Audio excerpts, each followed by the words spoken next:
Hello everyone, welcome to another interesting and informative session of the Analyst brought to you by Vajiram and Ravi. In today's session, we'll discuss 7 important articles as featured in the Hindu and Indian Express for your comprehensive understanding of the current affairs explained to you in the easiest language possible.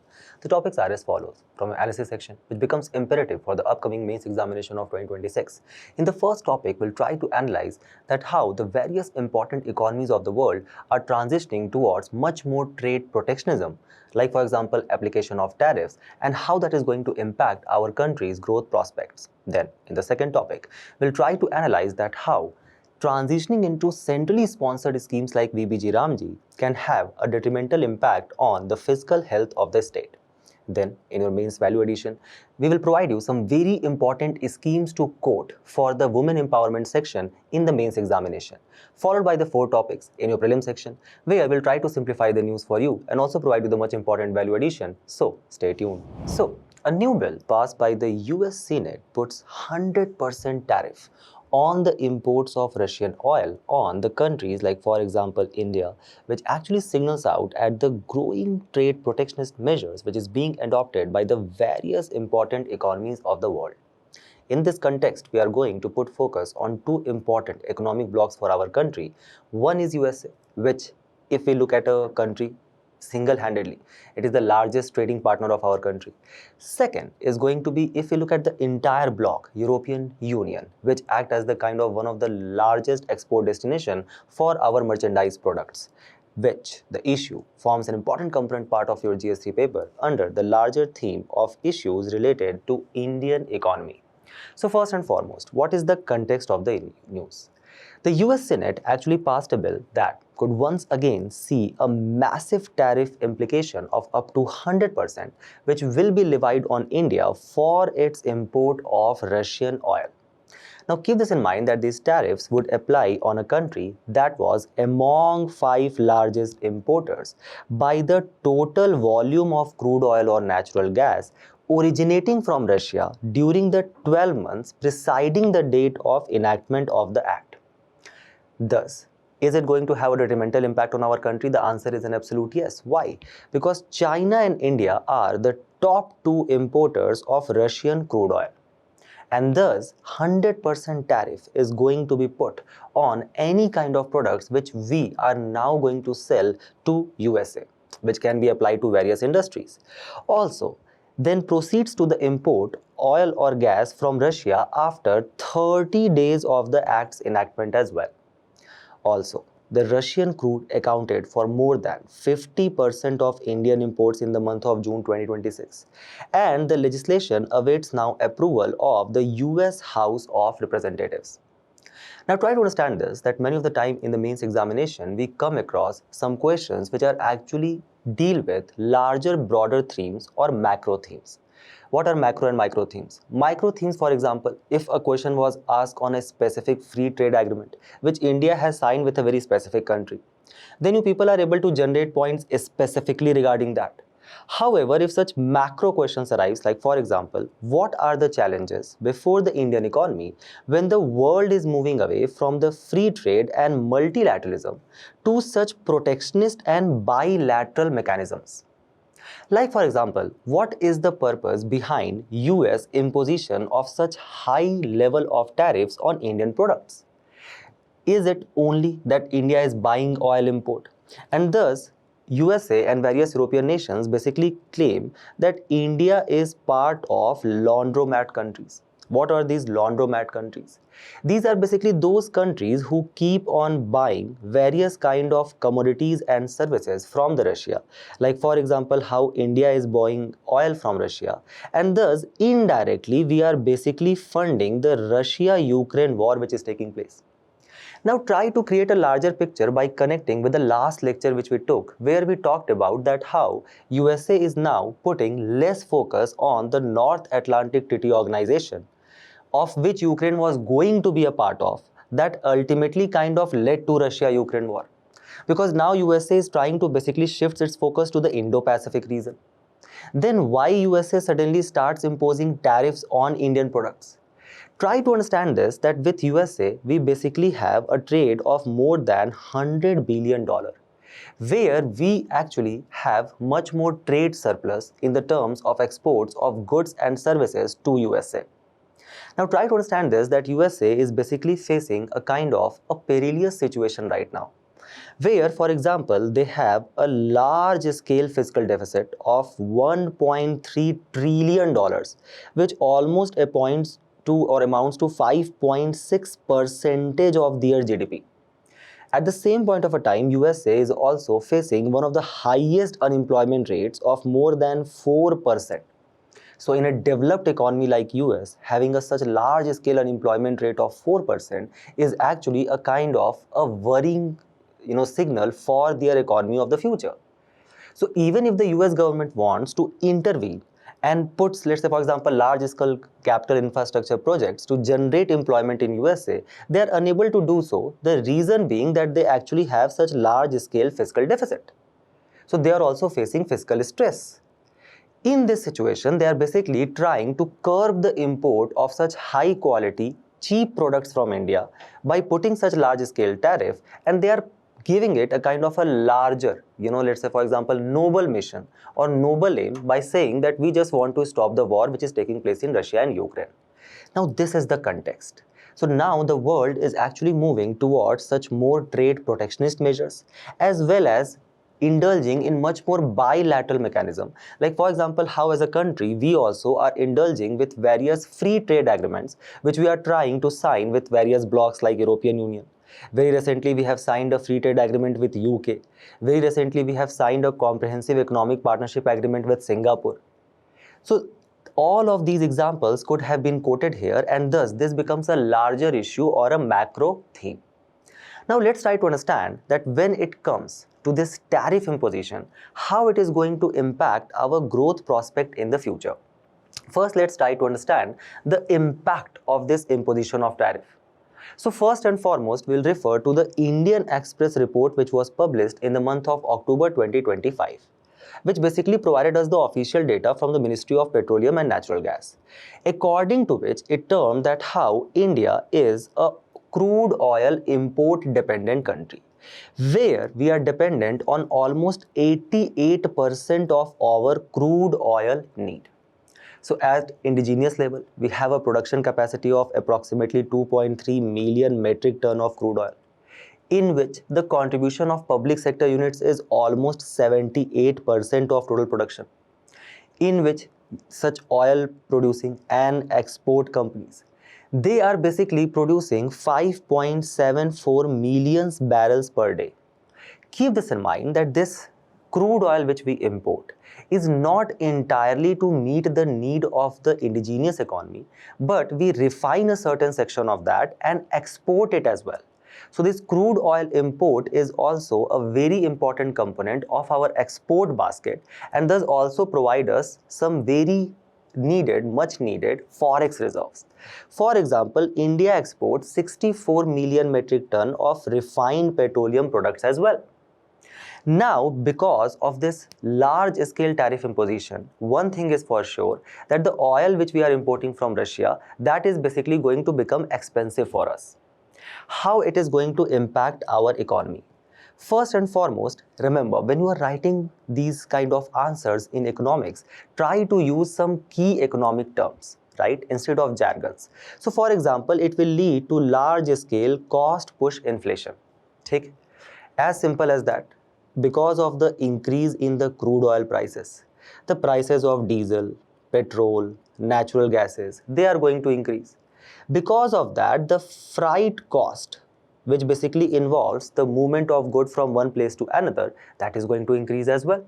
So as a company, basically your input cost is significantly going to increase. And because of this increase in the input cost, the firm's marginal cost of production will increase. So let's say for example, earlier to actually produce 10 bottles of a certain product, the company was basically incurring an input cost of 100 rupees. And it was basically selling it at the cost of 150 rupees and thus incurring a cost or profit of 50 rupees.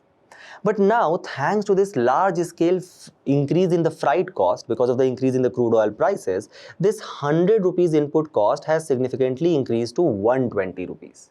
And thus the profit margin is basically going to decline. Now, these capitalist companies who basically work on the maximum of profit, they have two options. Either to basically incur this significant decline in the profit or to basically increase the cost of their product. Now, if the cost of the product significantly increases, keep this in mind that India is a very price sensitive market. And thus, as a consumers, we are basically going to, stop buying the product, right? I will give you a personal example. Let's say, for example, if I go and I was buying apple for 100 rupees for 1 kg. Now they are telling me it is 150 rupees. I am saying, ठीक है, कोई बात नहीं, I will not eat apple. ठीक है. I will meet the doctor instead. And I will not keep the doctor away. That becomes the idea. So because of this, because the demand of product is going to significantly decline, the particular incentive which existed for the company to produce these products are going to decline as well, and thus they will resort to lead to kind of large scale job layoffs to basically reduce the labor cost, and thus that can lead to large scale unemployment in India. Now connect this with the recent available periodic labor force survey data, according to which there was approximately 5.5% unemployment rate which was prevailing in our economy. So there is already unemployment. Such increase in the cost of the product can lead to further job layoffs, and that will lead to large scale unemployment problem. This is something which we term as output growth drag. Because the output is going to decline, less requirement of labor, large scale job layoff, propensity to consume declines, and thus the growth prospect starts dragging as well, leading to a situation of stagflation. Stagflation is basically a kind of a situation which ends up acting as antithetical to the idea which was basically proposed by Phillips curve. Phillips curve basically says that with the rise in the inflation, because the demand for the product is increasing, that is leading to inflation, and because of that the employment is also going to increase. Employment increases, propensity to consume increases, further demand for the product, further inflation. But stagflation is a situation which is entirely reversal of this, where inflation is increasing, right, thanks to the increase in the input cost, but that is basically leading to what? Large scale unemployment. So unemployment basically starts increasing or employment starts declining. Stagflation, which is antithetical to the Phillips curve. Then these trade shock will lead to increase in the import expenditure, and that, for like, let's say for example, if we were importing 87% crude oil at a certain price, thanks to the tariff imposition, the price of crude oil increases. Now what will happen? Now to actually import the same amount of crude oil, we are required to pay much more money. Thus further forex reserves decline will take place. Thus large scale current account deficit situation can arise, and thus balance of payment crisis situation can also emerge, as it happened back in the year of 1991. This negative net terms of trade will ultimately lead to the issue of imported inflation, which can have impact on various sections of economy which are basically dependent on the large scale cost of logistic. Now it's very obvious that the government, now try to connect this with the Monetary Policy Committee's mandate which it has under the Finance Act of 2016, where it has to maintain the inflation between 2 to 6%. But now because of this rising imported inflation, the CPI inflation will shoot up, it can go beyond 6%, RBI or Monetary Policy Committee will have to intervene, and thus it will start, kind of indulging in the economy with the less repo rate, or for example, buying the government securities, releasing funds in the economy. On a similar level, the government will also try to, mitigate this crisis which is taking place by putting, let's say for example, less excise cost for the products, trying to, let's say for example, put less import duties for any kind of products, and thus will have a kind of a own pocket expenditure which the government will do. For this purpose, what government will actually indulge into? Fiscal slippage instead of fiscal prudence. More expenditure by the government. The government can in the future lead to much more taxation. On a similar level, also try to understand, it will lead to a term called as crowding out pressure. What is crowding out pressure? So when the government is doing this much of expenditure, right, trying to maintain inflation in the economy, the government, to maintain the supply of money, government will basically end up borrowing from the government.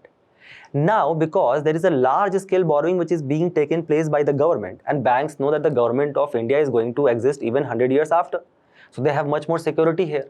Thus, there exists less funds available to give for the loan to the private sector, and that is called as crowding out pressure. So Ambani ji went to the bank. Ambani ji was like 10,000 crore rupees. State Bank of India says, "Arey, we have given that to the government of India," right? That is much more secure than you in comparison to you. Thus, we have very less funds. And if we have very less funds, what we can do? We can not give you. And thus, that project which Ambani ji was going to launch, which was further going to create employment, that will not take place.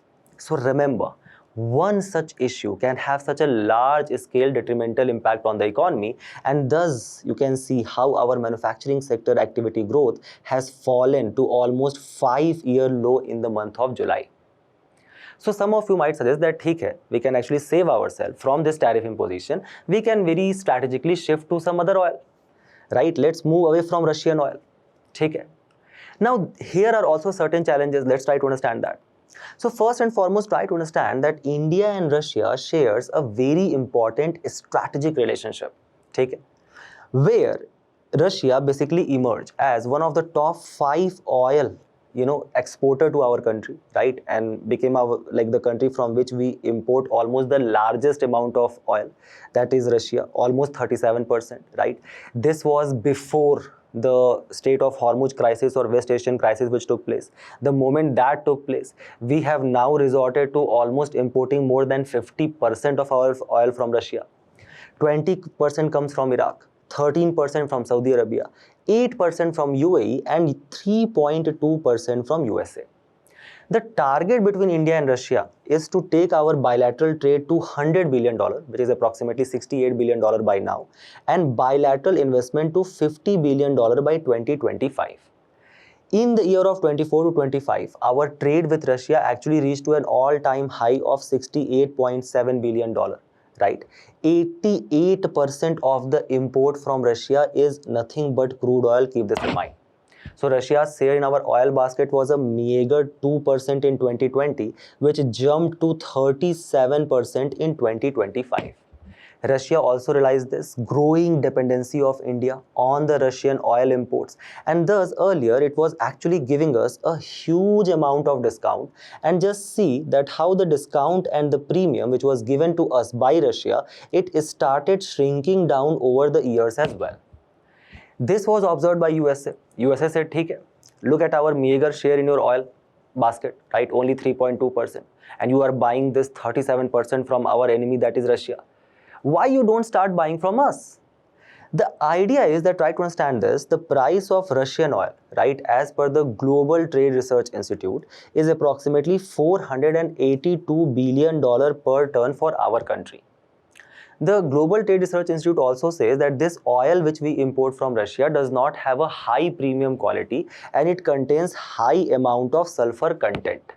In comparison to that, the oil which is being sold by US, like from the West Intermediate Texas, that is much more good quality, much more premium quality.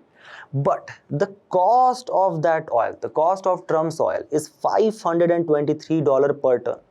So per ton, the difference is almost up to $40 to $50. Try to understand this. Even then, right, if you look at the average cost, it will actually come down to $498 per ton. So it is very expensive. When it comes to the discount, while Russia's discount price has significantly declined, USA is actually giving us a large scale discount, right? So there are these factors which we are actually considering. We are trying to reduce our oil import dependency from Russia, which we have done as well, right? But the situations like, for example, West Asian crisis, the blockade of Strait Hormuz, at the same point of a time, just imagine the large scale distance trade of US oil which it will take place. By the moment it will arrive in our country, if we add up to the logistic cost as well, it will end up amounting for us to a large scale current account deficit or the drain of forex reserve. However, we started indulging in oil diplomacy with Russia, and we started thinking about the alternatives from the Russia as well. So if you see, India cut Russian oil import almost by 38% when it came to the month of October 2025, as it was published in the Indian Express that month. The reason which was given by the India at that point of a time was that first and foremost, out of this $68 billion trade which we do with Russia, $61 billion is nothing but the import. Our export amounts to only $7 billion. And thus, we were basically incurring a huge trade deficit at that point of a time with Russia. Now, if you people can recall that how India and Russia also aligned on another aspect, and that was de-dollarization of economy. Okay. So India and Russia said that we are going to completely discard this dollar. Okay. Russia said, I am giving you oil, right? You start giving me Indian rupees for that. Hana. What I will do? I will basically secure this Indian rupee in my own account, which is called as Vostro account. Okay. What is Vostro account? The account which is held by a foreign bank in domestic currency at our bank. But then Russia over a period of time realized that, see, every year, let's say for example, this huge trade deficit of $54 billion or something is taking place. Take it. $54 billion is now being paid in Indian currency to Russia. Russia keeps on adding that to their banks, right, in Indian currency. But their import from India is only $7 billion worth. So basically what they will do with this excess money or excess amount of Indian rupees which they have accumulated. Take it. Not any other country basically accepts Indian currency, right, for their trade purpose. So ultimately they were basically had to discard this entire process of Vostro account and again switch to the dollar trade itself. Also, it was making India realize that how we were basically becoming overtly reliant on one country for our concept of energy security itself. At the same point of a time, while we were providing such a large scale market for Russian oil, our companies were trying to infiltrate their service sector, but Russia's economy remained closed in that sense. So our companies, IT companies like for example Tata, TCS, Infosys, they tried to infiltrate the Russian economy, but they did not found significant grounds there. Plus, now the US's sanctions on the Russian crude oil supply, it can further lead to the large-scale BOP crisis. So basically, the situation has emerged in a way that we are required to switch from Russia. But thanks to the various geopolitical factors, we are unable to do so. This is one example of large-scale trade protectionism. Another innovative way of trade protectionism which you people can write in your answer is your European Union's carbon border adjustment mechanism. So just like how USA is painting that obviously this tariff imposition on Russian oil imports is just for the purpose to stop the war, and obviously USA believes in the concept of international peace and security. Similarly, European Union basically gives an idea of a pledge which they have signed to basically tackle the climate change which is taking place, and that is Fit for 55 pledge, where they say that we are required to reduce 55% of carbon dioxide emission as per the level of 1990 by the year of 2030 itself. And for that purpose, let's say if there is a company which exists in Europe and that company is basically importing products from India which were basically manufactured through various carbon intensive exercises, then they are basically going to charge tariffs on that, cost on that. The various sectors which are covered here are like for example steel, aluminium, cement, fertilizer, electricity, hydrogen. So what is going to be the impact of now this carbon border adjustment mechanism on Indian industries? Now look at the data which people can quote. For example, European Union. It actually amounts to 22% of our country's total merchandise export. More than 1/5 goes to one single economic bloc, and that is European Union. 25% of this total export which we are doing to European Union basically will fall under this taxation system of carbon border adjustment mechanism. So, in the year of fiscal year 2025 itself, there was already 24% of decline in steel and aluminium export which started taking place. Because the kind of the method which we use in our country to create these steel, right, using the coal-based, blast furnace route, it actually releases 2.4 tons of carbon dioxide. And thanks to this large scale decline in the exports which we were doing to European Union, it is basically going to lead to a loss on profit of approximately margin of 16 to 20%. And that is going to significantly hurt our exporting cost as well. Just read, steel and aluminium, which accounts for 10% of global carbon emissions, are now the most protected sectors in the developed world.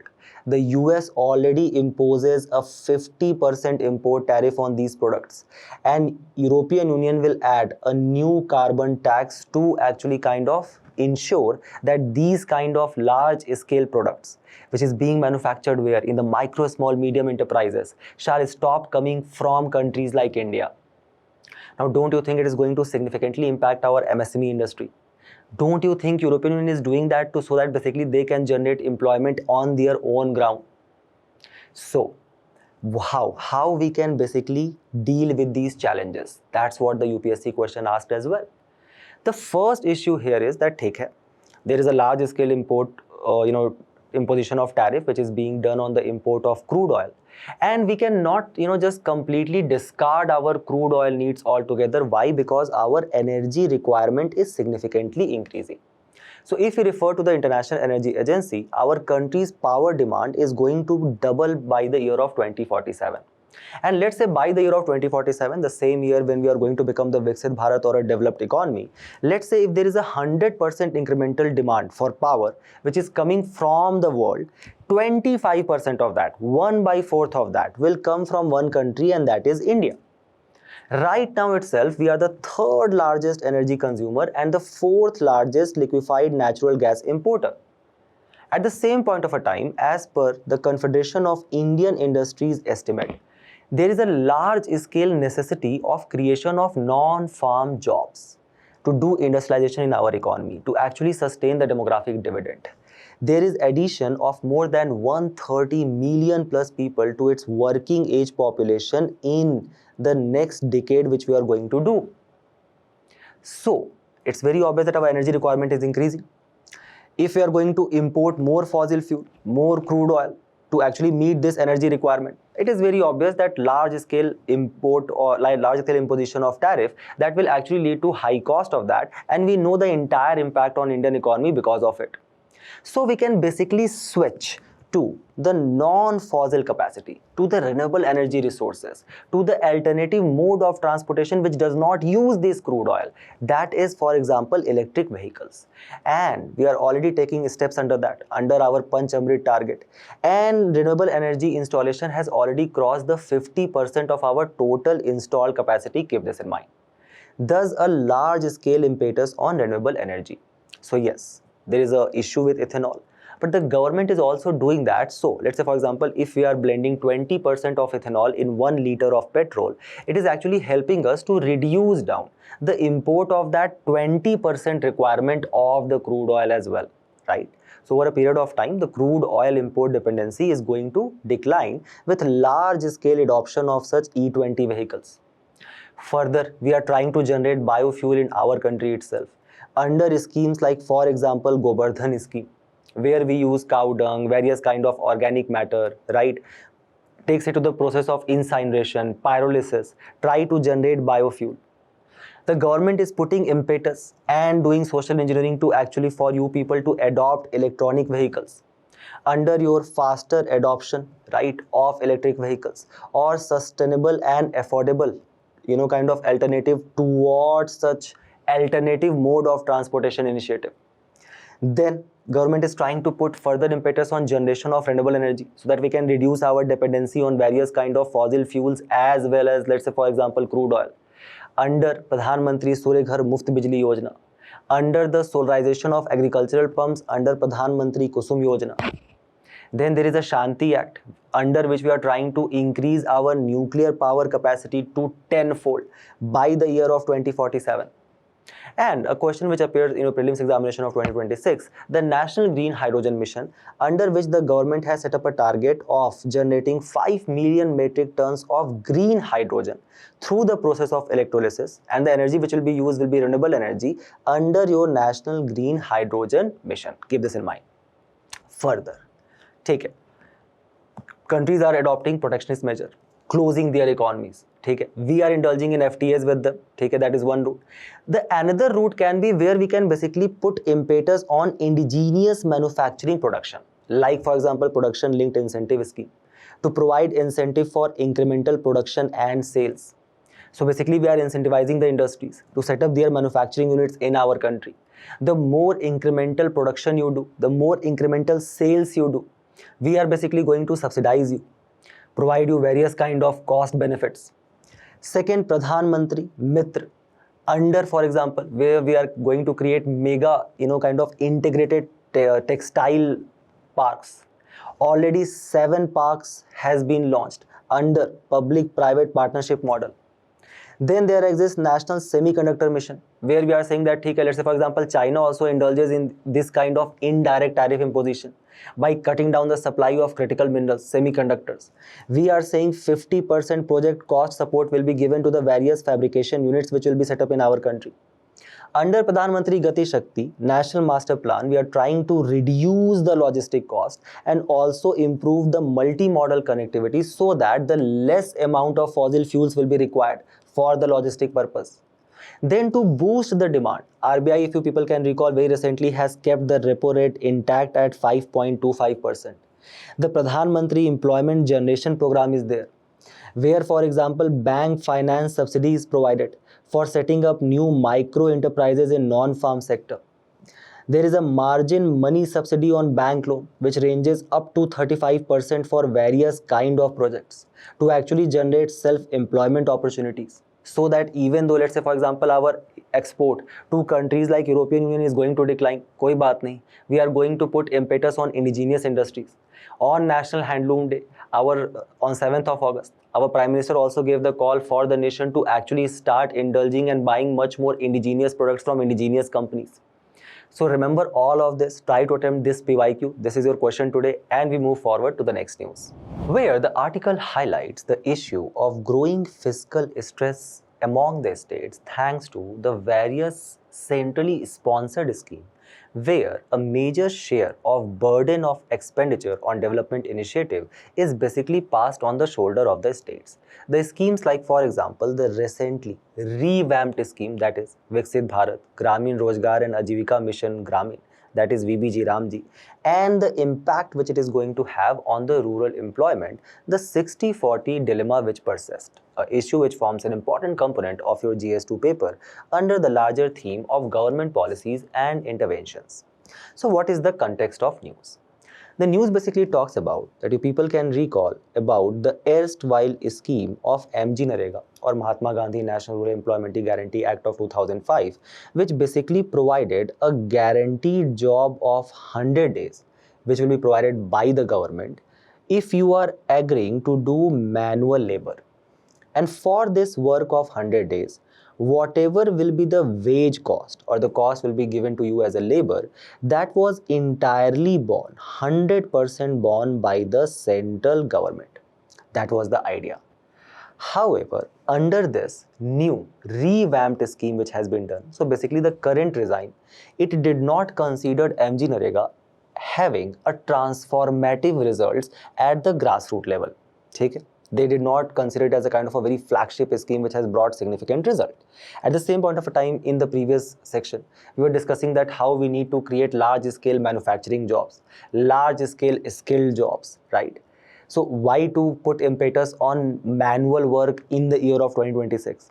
So our government was not focusing it on that much and thus kind of transitioned it to Viksit Bharat Guarantee for Rozgar and Ajivika Mission or VBG Ramji, where the scheme was now made a centrally sponsored scheme. So let's say for example, if there is 100 crore wage cost which has to be paid by the state of UP, 60 crore rupees will be given by the central government and 40 crore cost shall be borne by the state government, that is UP. Okay? The idea is that these states, right, they are already facing a large scale fiscal stress. And this further burden of the share of such centrally sponsored scheme can further have a detrimental impact on their fiscal health. So for example, if we refer to the Fiscal Responsibility and Budget Management Act of 2003, it basically set up a kind of a upper limit on the debt which shall be incurred by the government. And that was basically 60% of the government debt to the GDP ceiling. So it basically implies that, let's say for example, if India's total GDP is of 100 rupees, the government can actually take up a debt of 60 rupees over that. Okay? In this 60 rupees, 40 rupees shall be taken by the central government, and the state government can basically take 20 rupees or 20% of their total state GDP, that is SGDP. Okay? Is this clear? Now keep this in mind that all this debt which is being incurred by these state government or central government, they will be basically paid by you only. So basically, to increase its revenue, the government is further going to indulge in various methods of taxation. Okay? If the government is not putting large scale taxation today, then all this debt which the government is taking for various development initiative, that will basically act as a kind of a tax on the future generation. Keep this in mind. Okay? Then at various instances, you people actually come across that, let's say for example, when there is a political party and it wants to win election, it starts indulging into a keyword which is called as race to bottom, where they end up making physically unsustainable promises made during the elections, right? For example, we'll provide you free electricity, free water, free education. Take it. Do you want Netflix subscription? We will provide you that also. Everything will be free, do not worry. The moment they get into the power, now if they want to remain in the power, obviously they cannot start charging you or taxing you exacerbatedly. So obviously that will have a kind of a detrimental impact on their political career. So basically they are trying to pass this burden now on the states who are already facing large scale debt, fiscal stress. So for example, people might be coming across such headlines like Tamil Nadu's government budget, according to which states' outstanding debt was also at least pegged at around 11 lakh crore rupees. If we refer to this kind of an upper limit, upper ceiling, which was actually set by the Fiscal Responsibility and Budget Management Act of 2003, there exist only two states under the debt limit. If we refer to this debt to GSDP ratio, that is your Gujarat at 17% and Maharashtra at 18%. Then there are certain states who have borrowed much far away and beyond this limit. For example, Punjab at 46%, West Bengal at 40%, Andhra Pradesh at 35%, Kerala at 36%. And that has led to what? A kind of a large scale unsustainable debt. That is why a lot of governments, like for example including Telangana, they are actually requesting the government to focus on the decentralized governance and restore the 100% funding, or how you were paying 100% wage cost earlier at MG Narega. Start doing that again for Vajiram if you want to solve the issues which prevails in the rural economy. So what are the issues? What are the data which we can actually quote in our mains answer when it comes to the status of rural economy? First and foremost, develop an understanding. Even today, almost 65 to 66% of our population, amounting to approximately 90 crore, they still live in rural India. 55 to 60% of this rural population, they actually still relies or engages in agriculture and allied activities. So if we refer to the World Bank recent data, which was also quoted in your Economic Survey 2026, in our country there are people, almost 5.3% of the population, which faces extreme poverty, where these people have a total earning of less than $3 per day, which according to the current dollar to rupee like kind of a valuation which exists today, it will be less than 300 rupees. So basically the people who have a monthly income of less than 9,000 rupees, take it. Almost 2/3 of India's poor people, they actually reside in these rural areas itself. And 60 to 70% of this rural population actually earns less than 1 lakh rupees per annum.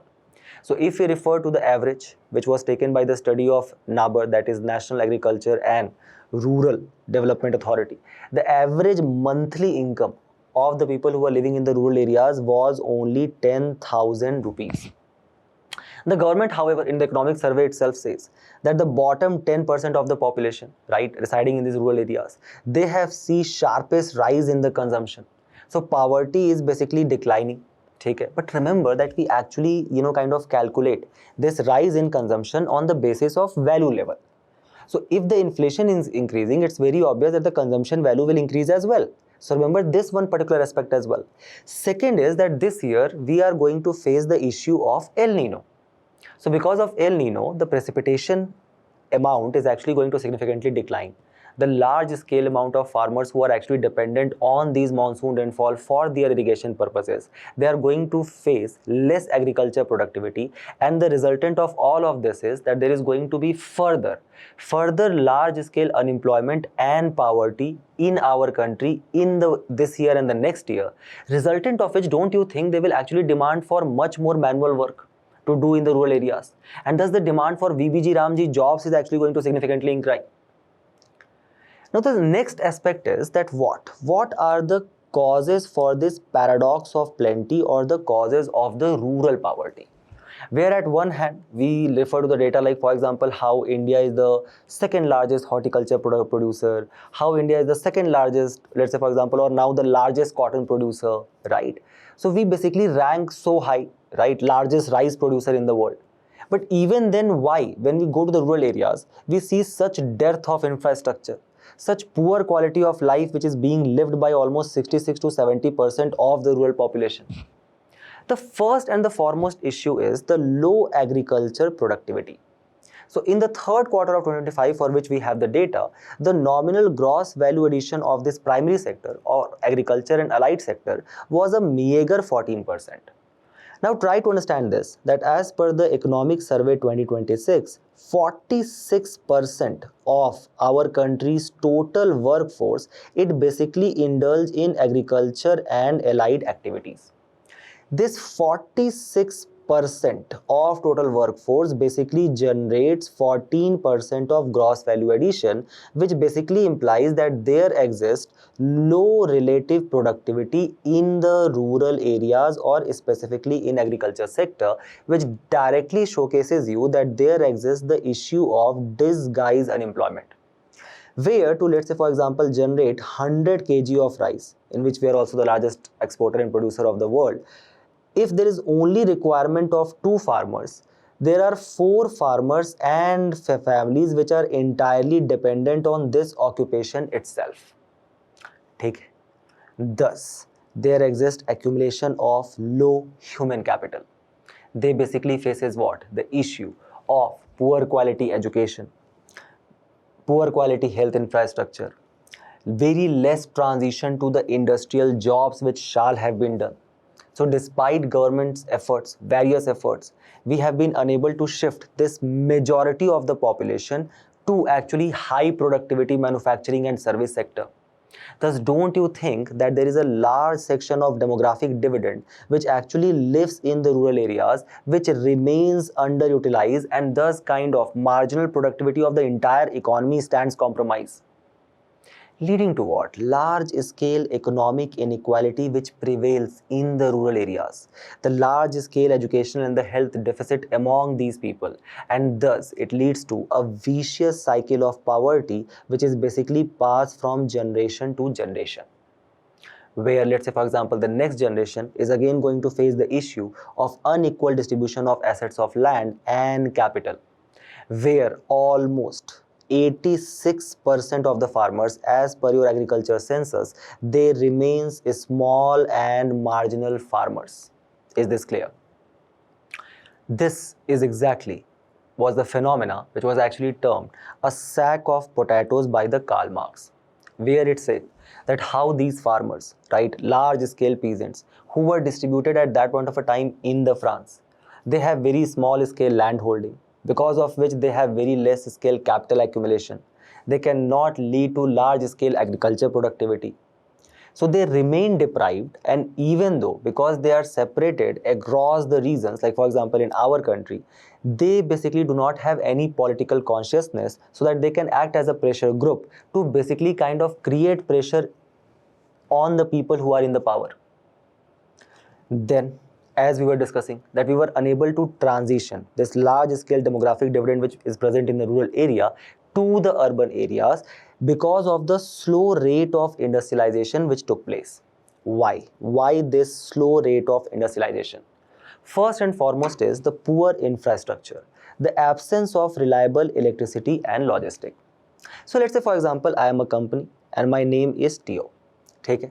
And instead of being driven by the maximum of profit, right, just like other capitalists, I am a very patriotic person and I want to set up my company in a rural area. Okay? But even then, to actually, kind of have a sustainable production, I would require some consistent source of factor of production, like, for example, a good energy infrastructure, a good road connectivity, for example, for the logistic of export of my products and import of my raw materials. I will require skilled labor, right, to actually do the work which I want them to perform in the company. But in the rural areas, there exists absence of even these simple factor of production. I'm just giving you some data which people can quote. Like, for example, as per the Central Electricity Authority, the national average continuous electricity supply in our country was a meager 22% or 22 hours. Okay? So there existed almost 2 hours of power supply deficit across the India. In UP, this average will come down to 18 to 19 hours per day. So basically, let's say, for example, if I end up setting a company in rural area in UP, I'm going to face a power deficit of 6 to 7 hours. That can actually happen in the peak productivity time. Don't you think that will end up compromising the large scale productivity or large scale output from my industry? I'm telling the experience of my own village, where still we face a power cut of more than 7 to 8 hours, and that's resultant of which in the vicinity of 7 to 8 hours there does not exist any micro, small and medium enterprises. Keep this in mind. Take it. Or for example, when you talk about the logistic, again recall from your previous lecture, logistic performance index 2023. What was India's ranking? 38th. What was the total cost of logistic in the MRP? That was 14%. So 14% amount actually in the MRP is nothing but the cost of logistic itself in our country. Then just imagine the poor rural road infrastructure which exists in our country, the poor penetration of dedicated freight corridors in such far-flung regions or hinterlands. Now think yourself as a venture capitalist. Would you do capital investment in my industry in rural area? The answer is absolute no. Does they have any access to formal credit access? It's very low. If we refer to the RBI's study of 2025, the penetration was as low as 40 to 45%. So the entrepreneurship projects which are being taken place in the rural areas, only 40 to 45% of them actually have a good formal credit access. Then the unskilled and the semi-skilled workforce. So remember, more than 60% of our country's university, they basically resides in rural area. However, as per the India Skill Report of 2025, almost 54% of graduates in our country were not employable in the industries altogether. So as per Center for Monitoring Indian Economy, this industrial sector, they end up employing almost 12 to 15% of the rural workforce, but the rural industry's share in the overall GDP is nothing but 25 to 30% of the total industrial output.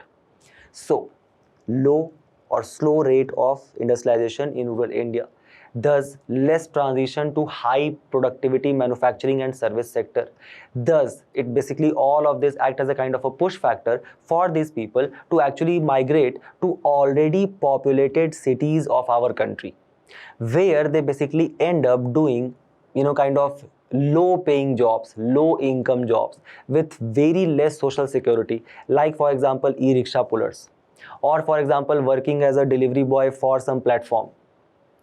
In this case, now imagine, so if they are not getting such meaningful employment in urban cities, they do not have a skill set, no industries in rural India, what will happen? This guy is unemployment in agriculture. But now El Nino is going to take place. So even that productivity is going to decline. So they are going to shift to what? Demand for what? Large scale jobs under VBG Ramji. Under VBG Ramji, where it increases the guarantee to almost 125 days of manual work per financial year, where the unemployment allowance, if not paid within the span of 15 days, will be paid by the state government. But now, Unlike earlier, where the central government was providing entire cost of wages for unskilled manual work and almost 75% of the material cost, as you people can see here, now it has basically transitions into a centrally sponsored scheme. Keep this in mind.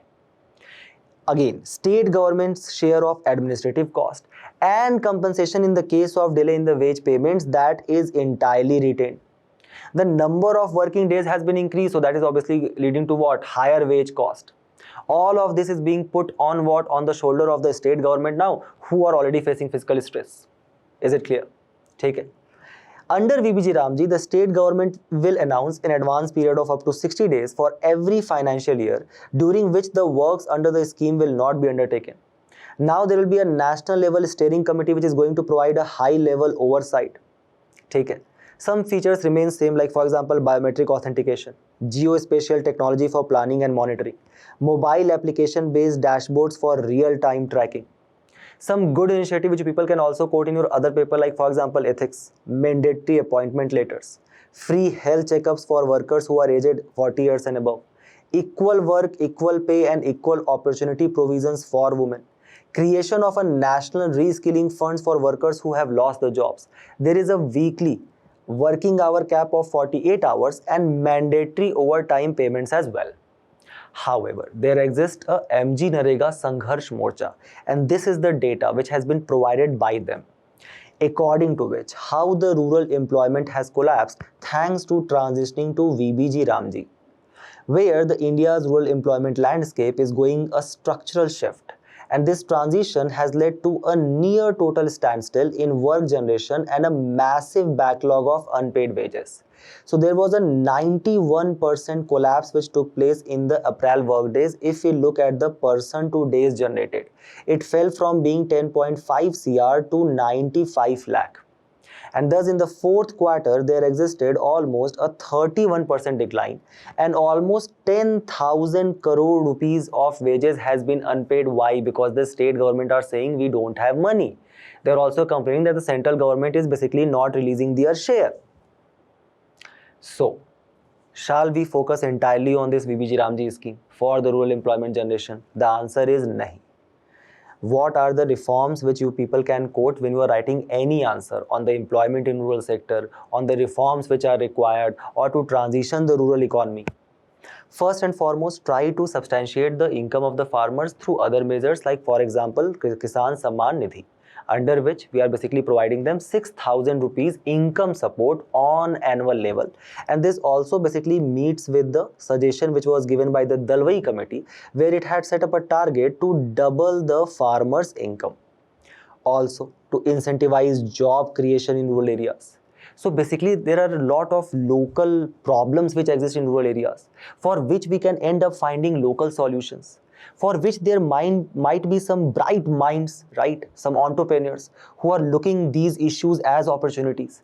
We can actually start providing them the seed fund, the capital fund under this agricultural accelerator fund which was launched in the budget 2023.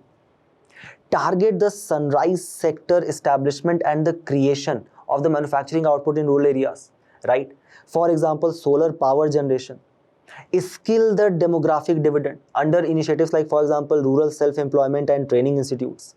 Promote self-help groups like Kudumshri model of Kerala. Also, we can actually end up adopting some global best practices which can become your way forward, like Grameen Bank model of Bangladesh. We started providing microcredit schemes for rural women entrepreneurship. Then we can create some villages as a kind of a model villages to act as a kind of a model for other villages around, for which we can actually bring cooperative societies in, right? Provide fundings from, let's say, for example, cooperative banks as well. That can be done under township and village enterprises of China. Then there is a Japan, which basically has launched one village, one product. Or for example, in South Korea, how under this Samuel Undong movement, there was a large scale community participation for the renovation of, let's say, for example, rural pond, rural lake, roads, plantation of trees, creating these villages as a kind of a tourism hub. Take it. So bring some innovative suggestions in your answer, in your way forward. Attempt this particular question, and we move forward to your mains value addition, where there is a large scale issue of women's political participation, and a bill which ends up providing 1/3 reservation to the women in the state legislative assembly as well as in the Lok Sabha. So the Shiromani Akali Dal on Saturday demanded the immediate implementation of the Women's Reservation Bill and called for an equitable delimitation process to ensure equal representation for all states. Any question comes on women issue, start with Global Gender Gap Index of 2025. Showcase our country's abysmal ranking, that is 131 out of 148. Show that how their labor force participation rate is around 45%. However, we have done good when it comes to the educational attainment of these women, that is 97% of gender gap close. But transition to the STEM field or to the STEM jobs, that remains a problem. If it comes to the political angle, start with female representation in parliament, how it has declined from 14.7% from the last Lok Sabha to 13.8% in 2025. How our entire cabinet minister, right, cabinet ministers which exist, there is only one female member there, that is our finance minister. Share of women in ministerial roles has again declined only to 5.6% in 2025. Thus, there was this 106th Constitutional Amendment Act which was brought, which ended up reserving 1/3 of the seats for women in Lok Sabha, state legislative assemblies and UT of Delhi, called as Nari Shakti Vandan Adhiniyam, which also appeared in your prelims paper. It also applied to seats reserved for SC and ST women, as you people can see here. In effect, after the census will be conducted after the commencement of the bill, and thus the census of 2027 becomes the issue. Okay? Based on the census, delimitation will be undertaken to reserve the seats for women, where our current government was suggesting to the parliament that we are going to increase the seats in Lok Sabha more than 800. But yes, obviously there is a kind of a issue of the proportion of distribution which will take place among the states on the basis of population. What if there are certain states who actually, kind of worked upon the population control, ended up ensuring their TFR comes down almost to replacement rate of 2.1 or below that. But because of that, they are going to have less representation in the parliament. And now this becomes an entire political issue. The reservation will be provided for 15 years after the act comes into effect. So it was going to be applicable for 2029 and 2034 Lok Sabha elections. And seat reserves will be rotated after each delimitation as determined by the parliament. Okay. Now just look into these particular statements. There is one incorrect one. Identify it, remove it, comment your answer. Take it. Also, if such question appears on the issue of women empowerment, I am going to provide you an entire value addition or steps taken or way forward. Take a screenshot of this, note down this, and just replicate them in your answer. That's all. Take it. First, what are the important steps, right? How we are assessing, for example, indulging in database policy making when it comes to women empowerment. So Women's Economic Empowerment Index has been launched by states like, for example, UP, which is first in our country. Then to actually ensure that female infanticide doesn't take place, they get good education. There is Right to Education Act 2009. There is Beti Bachao, Beti Padhao initiative. Take it. Then for the sustainability of the mother, there is Pradhan Mantri Matra Vandana Yojana, where maternity benefits through cash assistance is provided. Then, kind of indulge or initiate skill development in the women. There are initiatives like Mahila Shakti Kendra for skill development, digital literacy, and make them aware about their legal rights. Now, if the woman has become educated, is healthy, and has got skilling, she is going to basically, let's say for example, launch an initiative. We are going to help them under Stand Up India, bank loan for new businesses, is Sankalp initiative, where almost 67% women beneficiaries are trained. Adivasi Mahila Shaktikarana Yojana, loan up to 2 lakh rupees at 4% interest for specifically scheduled tribe women. At least write this. Then we are also trying to promote women's self-help groups and cooperatives under initiatives like, for example, Nandini Sahakar scheme, 2% interest subvention for innovative cooperative project, Swayam Shakti Sahakar Yojana, working capital loan which are being given to the women's self-help groups if they want to launch their own initiative. Keep your keen eye on any initiative related to women empowerment which is being launched by the government, specifically if by the Prime Minister. Like for example, Swasth Nari Shashakt Parivar Abhiyan, a union government initiative which aims at improving women's health through various comprehensive screening and services. Okay? It can appear in your prelims examination as well, and you move forward to your prelims section, where the today's article basically talks about that how our former colonizers have, kind of waken up from the slumber of ignorance, and finally they have realized that yes, there were some Indians who actually fought for us in World War I, and we should at least recognize them. And if their families still survives, we can end up providing them some grants, some benefits, etc. Take it. So let's first try to understand that what was this World War I and how it impacted our country. So this backdrop of the story starts from the kind of the transfer of the capital which took place in the year of 1911. So thanks to the Swadeshi movement and the kind of the large scale national consciousness which it brought to the forefront of our country and countrymen, the Britishers realized that the Bengal has emerged as the seat of political power. And thus it becomes very important for them to break down any such image which is being created among the eyes of the people, and they shifted back the capital from the region of Calcutta to Delhi. Delhi which they had abandoned after the revolt of 1857. Is this clear? So Britishers said let's shift the capital to Delhi. It was during this shifting of capital to Delhi where this very famous Delhi conspiracy case took place, right? Where bomb was thrown at that point of a time on Hardinge, who was the viceroy at that point of a time, by B.K. Bishwas and Raj Bihari Bose. The same Raj Bihari Bose who is also going to have a very prominent role in the Zimmermann plan. And the same Raj Bihari Bose who will ultimately fled to Japan and will help in the creation of a small organization which people right now known as the Indian National Army. It was basically this Raj Bihari Bose who suggested the Japanese at that point of a time that Subhash Chandra Bose can be the most ideal leader for this Indian National Army. Take it.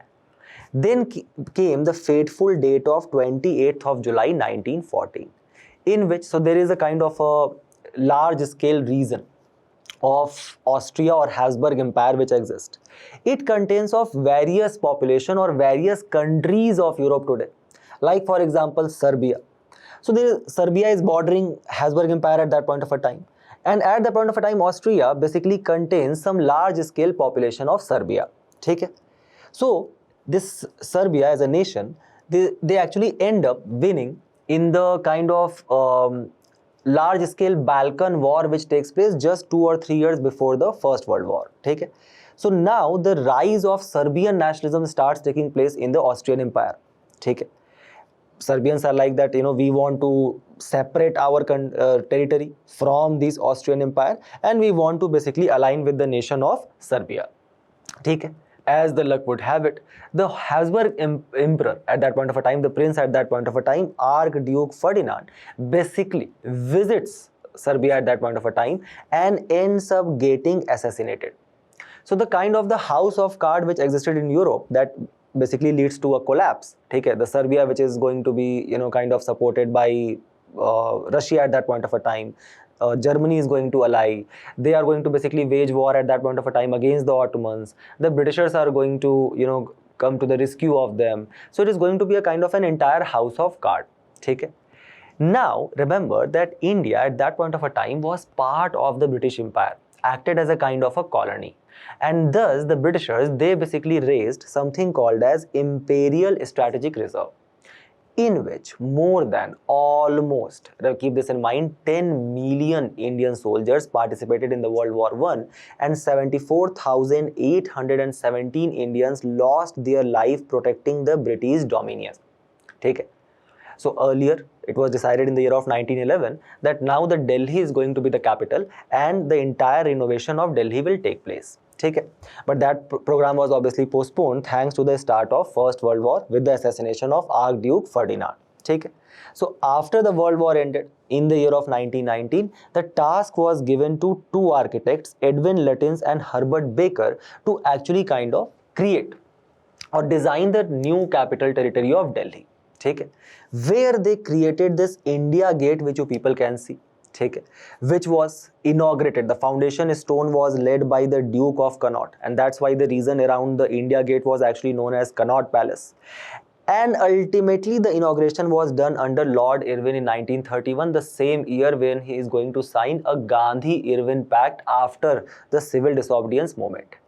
On this India Gate, out of this 74,817 Indians who sacrificed their life, the name of 13,313 soldiers has been kind of engraved on India Gate, which you people can still read. Okay? So what is the context of news today? Nearly 10,000 Punjabi soldiers who sacrificed their life in World War I have been added to the casualty records in the British books for the first time. So remember that 0.5 million Punjabi soldiers, they basically fought the grueling Mesopotamia campaign, which took place for almost 4 years, battling the Ottoman Turks to capture the strategic oil fields of Iraq. Take it. So just remember this chronology, how there was the subjugation of Swadeshi movement and transfer of capital which took place to Delhi. At the same point of a time, they realized that this is the time period where they need Indian leaders. The Indian leaders who have a kind of a command on the masses at that point of a time, youth at that point of a time. If they will say, the Indians will start recruiting themselves as soldiers for the wars and will fight for our cause. Thus, there was also release of Tilak which took place from Mandalay jail in 1914.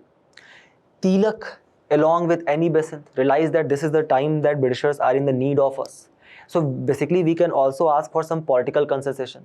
And that's why they started Home Rule League movement from 1916 till the kind of August speech of Chelmsford, which was given in the House of Commons, where he said that, haan, theek hai, we will give dominion status to India, as they are demanding at that point of a time. Similarly, during the World War I, it's very obvious that the Britishers, they basically diverted all their goods and services for their war needs, and thus it also led to the revival of Indian industries. So that's why after the World War I, when the non-cooperation movement will be launched by Gandhi, there will be an anti-non-cooperation society which will be created by the rich businessmen of that point of a time. I have a small question for you. UPSC has never asked this till yet. Who were the members of anti-non-cooperation society? Just search and comment down. Also, Indian leaders will support the war recruitment. Gandhi supported the war recruitment. Keep this in mind. Okay? Now you are like, Arey, but Gandhi ji to followed ahimsa principle, non-violence principle. Yes, but then following his kind of European socialist ethics, Gandhi was also adamant that our enemy at this point of a time is facing a large scale calamity, and thus we shall support our enemy in this particular situation as well. Take it? So that was the idea. He basically supported the war recruitment efforts, and he was also thinking that after the war, the Britishers are basically going to weaken down, and they are basically going to provide us a large scale political concessions to our demand. Take it? Also, the Indian soldiers who were basically fighting in World War I, they basically got exposed to the large-scale brutality which was basically indulged in by the Europeans. The same Europeans who basically used to consider themselves as the flag bearer of mission civilisatris or a kind of a superior race. So all this myth of superiority of race which they had created among the minds of Indians, that started basically kind of toning down, diluting down. That also helped our national movement with the rise of Gandhi, with the later non-cooperation movement. So keep all of these factors in your mind. Solve these two recall-based questions. Keep on applying your knowledge here. Take it. And we move forward to the next news. Where, as we were discussing, that we are basically trying to increase our nuclear energy capacity tenfold by the year of 2047. For which there is a specific act which we have launched, and that is Shanti Act of 2025. Under which we have set a small target for ourselves. We are saying that by the year of 2047, we are going to generate 100 gigawatt of energy, and that will come entirely from the nuclear energy sources. Thus, taking the cognizance of this particular ambition which we have set for ourselves as a country, the Parliamentary Standing Committee recommended Centre to ensure participation of mine developers cum operators MDOs in uranium mining. So there is a recommendation by the Parliamentary Committee which comes at a time when the country seeks to expand its nuclear power capacity from the currently it's what, 8.7 gigawatt of electricity to 100 gigawatt of electricity by 2047. Now some important facts for your prelims noted down. Uranium Corporation of India Limited, that is UCIL, alone has the mandate to mine and process uranium ore in the country. Only organization which is authorized to do so. Okay. These mine developer cum operator is basically a contractor which is engaged by the mine leaseholder, typically a government or public sector entity, to develop and operate the mine and undertake mining activities on its behalf. So on MDO participation, the committee has suggested to have a strict regulation by the Department of Atomic Energy.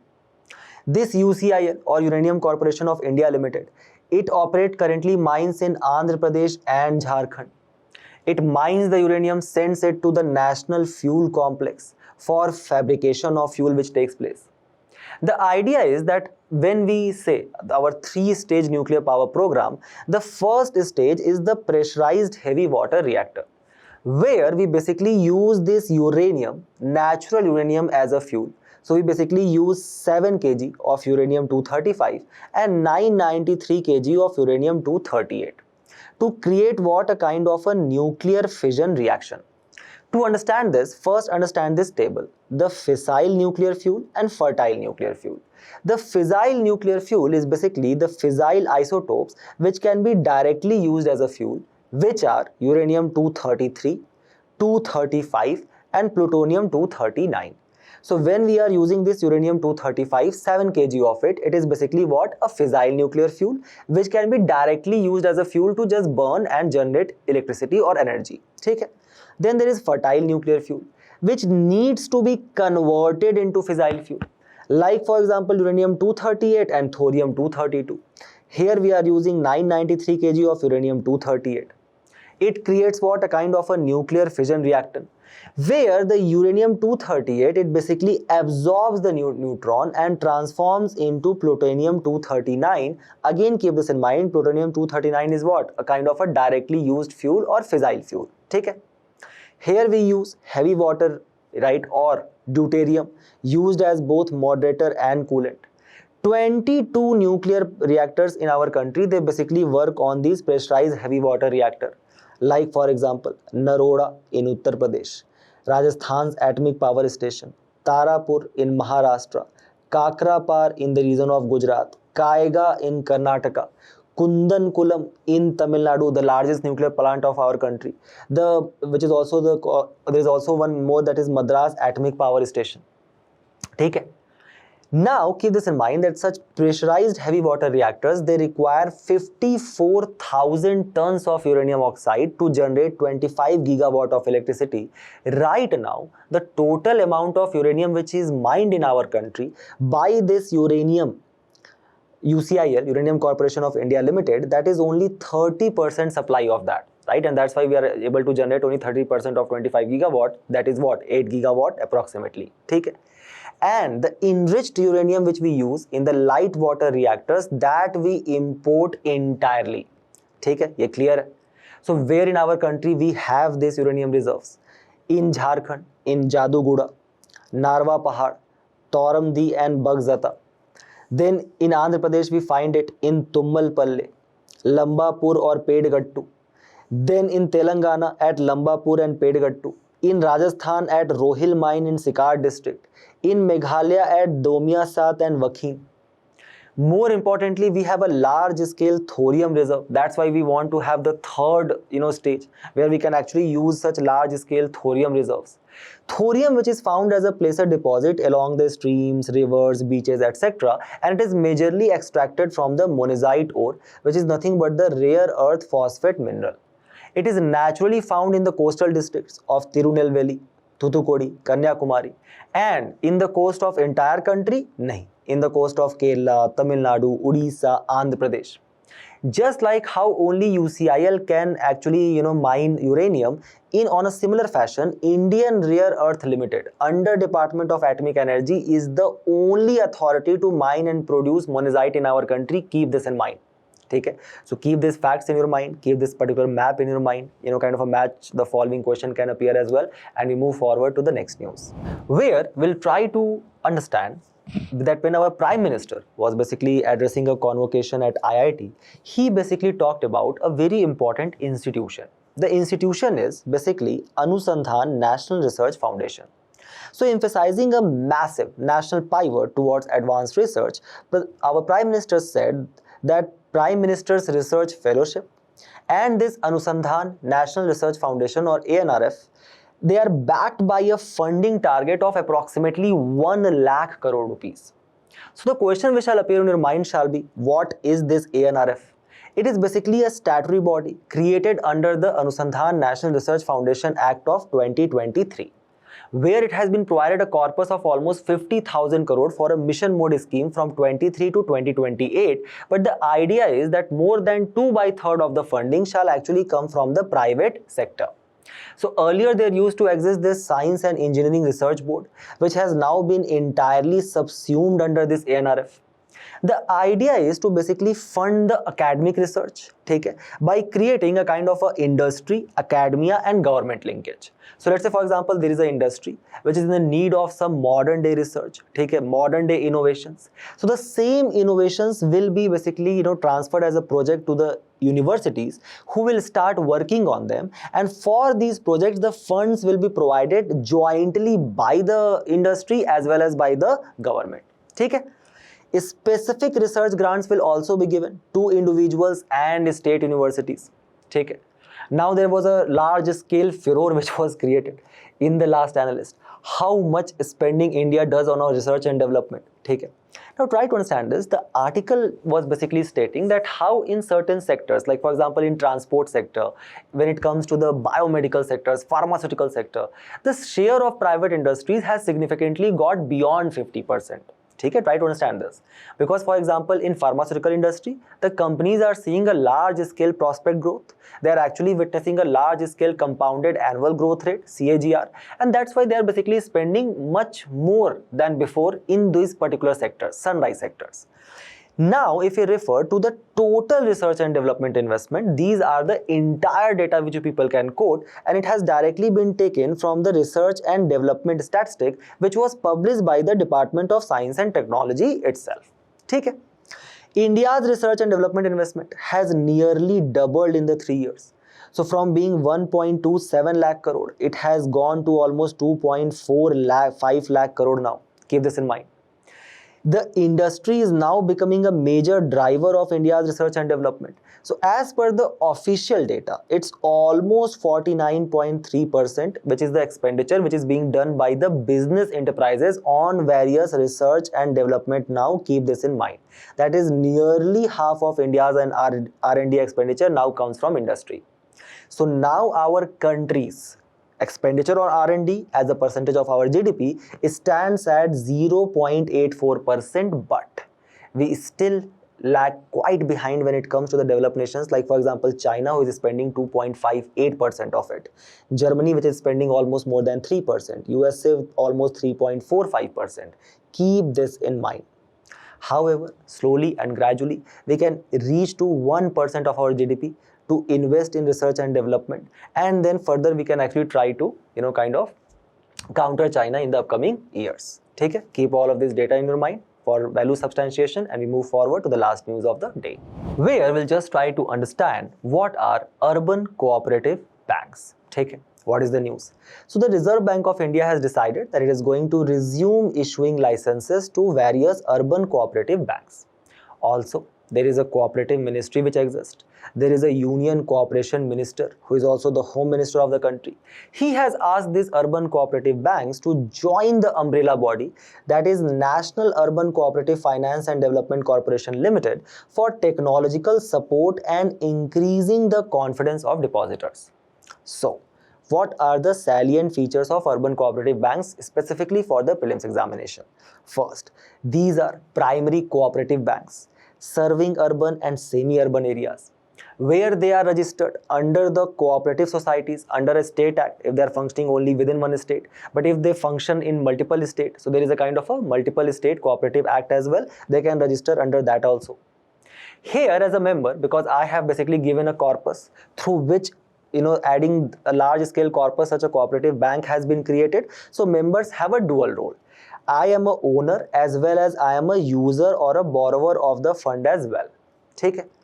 RBI basically licenses such cooperative banks under the Banking Regulation Act of 1949, where if I am operating in a single district, there shall be a minimum net corpus or worth of 2 crore rupees. But if for other UCBs which are working across the districts or various states, the minimum corpus is of 5 crore rupees. Okay? The minimum capital to risk as kind of weighted asset which they shall keep with themselves is 9% for tier 1 urban cooperative bank and 12% for tier 2 to 4 urban cooperative bank, where they majorly try to put their lending on the priority sector lending list which is provided by the government, almost to 75% of it. And remember, the kind of money which you put in these urban cooperative banks, because they are licensed by RBI, it is covered under the Deposit Insurance and Credit Guarantee Corporation framework as well. Okay? Remember all of these important facts which we have discussed today. Just try to attempt the questions at the end of the video and test your knowledge. And we will meet in a very interesting discussion very soon. Till then, all the very best for your preparation and thank you.